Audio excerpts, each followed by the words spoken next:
Hello, everyone, and welcome to the Foxworth Theory. And I am your host, Eugenia Foxworth. And thank you for joining us today. This show is about business, entertainment, fashion, and the arts. We are going to be talking with movers and shakers from all over the world, allowing them to tell their stories right here on the Foxworth Theory. Our guest this week is Faulu Mtume, son of the departed Grammy award-winning songwriter, producer, and artist James Mtume. For 5 decades, James Mtume was a groundbreaking creator of hits such as the multi-platinum 1983 smash Juicy Fruit, which has been sampled by many artists. In the hip hop world prior to that, James Mtume recorded with jazz legends such as Miles Davis, as well as produced top 10 pop hits for Roberta Flack, The Closer I Get to You, the Grammy winning Never Knew Love Like This Before for Stephanie Mills, and the dance R&B classic You Know How to Love Me by Phyllis Hyman. James Mtume passed on January the 8th, 2022 at the age of 76. His father, his son Faulu joins us to share his father's legacy. Faulu Mtume, welcome to the show. But first, our condolences for the loss of your father, a legendary man of music. How has the family been coping? Well, first, let me say good evening to you, Eugenia, and thank you so much for allowing me to participate on your show and talk about my father and his contributions. To answer your question, we're doing this as well as we can, considered. It's very difficult. It's gutting. It's saddening, but I have to be honest that I'm not saddened by it. In that sense, meaning that he had always prepared us for this. We always had this understanding what life is, how fickle and how temporary it can be, and the importance of what you do while you're here. And for him, and the choices that he made, he established one heck of a legacy that allows me to live with him and to live with the rest of us for longer than I'm going to be here, for his grandchildren to feel his presence at all times. So with that in mind, that's the spirit I walk in. That's the spirit that he walked in. And so that's what we're going to do. We're going to keep moving. We're going to keep moving this thing. And that is beautiful, and that is truly, truly a blessing. And I hope that some of our listeners have been able to take that in and use your words in Thank you. their losses. Thank you. Now, James Mtume had quite a life and legacy. Tell us about the beginnings. I understand his biological father was a legendary jazz musician, which I don't know who the name is, but whereas his mother and his dad, who raised him, were active as well. Yeah. And please, I'm been waiting to get this answer. Not a problem. I'm going to have to ask for a little more clarification from you because you have to understand this. Which beginning do you want to start with? Oh, thank and, you. I'm joking, but he lived a very multifaceted life. So I'm going to take you right to the essence. We're going to start at almost at conception. So my father was born in 1947, January 3rd. So he was born the son of Jimmy Heath of the legendary Heath brothers out of Philadelphia. So James Little Bird Heath is my biological grandfather, my father's biological father. he was raised by a man named James Foreman, who was also a very prominent musician in the Philadelphia jazz scene. He was a pianist. His name was Hengates. That's what his jazz epitaph was. And to my grandmother, Bertha Foreman. So he had raised my father from birth. He'd actually married my grandmother while she was still pregnant, which, as you can imagine, in 1947 was a huge deal. It was a huge deal to do. But my father was very fortunate in that sense that not only did he receive any biological traits from the Heath side of the family, who are all accomplished musicians, my grandfather, his brothers Percy and Tootie, but also the musical environment that he was raised in the house in Philadelphia. And there was no difference or separation in how my grandfather, James Foreman, chose to raise him from the other siblings that came after him.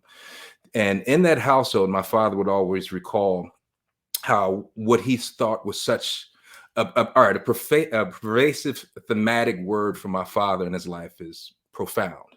So the profound experiences that he had as a child growing up there, again, because my grandfather Hengates, as a pianist, what the musicians used to do then was lots of times they opted not to travel with the band because of the expense of it.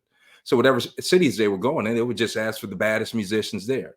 My grandfather was one of those. So he played with Dizzy Gillespie. He played with John Coltrane, anybody that came through town. But also he had personal relationships because a lot of these people also lived in Philadelphia. So my father would constantly say about how any night at the dinner table, it could be Thelonious Monk, it could be Coltrane. Donna Washington was my aunt's godmother. I mean, so it was this amalgamation of all these talents kind of converging here at this little house in South Philadelphia that's shaped early his interest in music, but he didn't act on it. Also at this time, this is when he was being exposed again by my grandfather, Hengates, to social issues, obviously the civil rights issues that were plaguing us, but the one that struck him most was Emmett Till.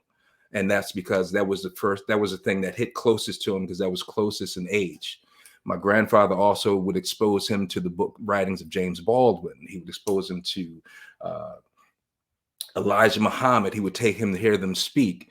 So he had this kind of really, really unique mix of the arts and political affiliations that would help to shape him later on. So that's the start of it. What my father did from there at an early age, when he was like in his preteens, young teens, he was a swimmer. So he was actually the first Black Mid-Atlantic AAU champion. He did that at a very young age. He was about 15. And that's the direction that he thought his life was going to go in as a professional swimmer, which was also at the time, there was a movie that was done called Pride. I think it had Terrence Howard and some other actors about a swim team out of Philly. Well, that was loosely based off of what they did. But the real story was a lot different because, yeah, they did face those kind of prejudices. And he did have those experiences where they would drain the pool after he swam, or they would try and throw like lit matches at him and all of those kind of things. So again, these are those things that were kind of coming through the filter for him that were shaping his next step in life, which was going off to college. So he had opted to go to Pasadena City College because there he accepted the scholarship there because the trainer there was also going to be the trainer for that upcoming Olympics.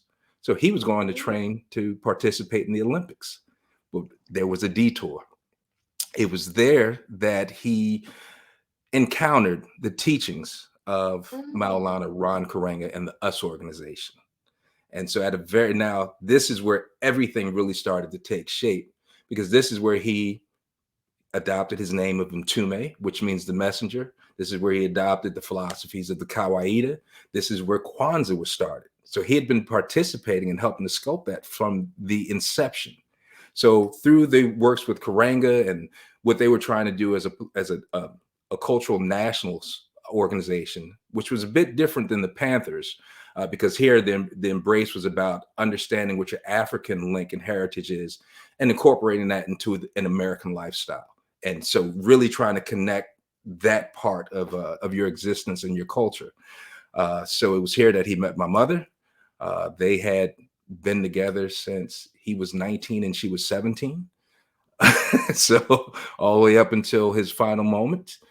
Um, but it was here again where now his political ideologies are being really sharpened and really shaped and really actualized, because now he's active with these with this movement. He's active in these communities. He's active with how he's circulating and meeting the future Black political leaders, the Jesse Jacksons, the Imamu Barakas, and so he's really, really into that and really moving up and high ranking in his organization. But then something else clicked in, and that was his music.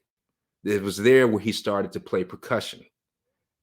And so, and this is where his life took a completely, it was a new chapter. As I was trying to say, where do you want to start? Because when he was serious about something, he did it for real.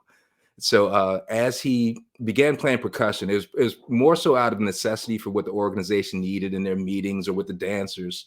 He really developed a strong love for it. And my father was the kind of person that when he committed to something, it was full on. Again, with the swimming, with his involvement in the US organization. Now with the percussion, my mother would tell me he would lock himself in the garage for 6 hours a day practicing to get his chops up. And so now he's starting to embark on his musical journey at the same time as paralleling with his political commitments.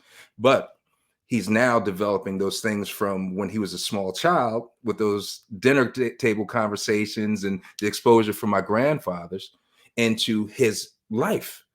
And it was from there, that's when he started to make a name for himself out in LA. But they said, you know what, if you really want to test your mettle, you got to be in New York. Some things happened in California where the organization started to kind of take a different direction. And he and my mother had my older sister at the time, Ife, and they had to make some adult decisions about what the next steps that they were going to take.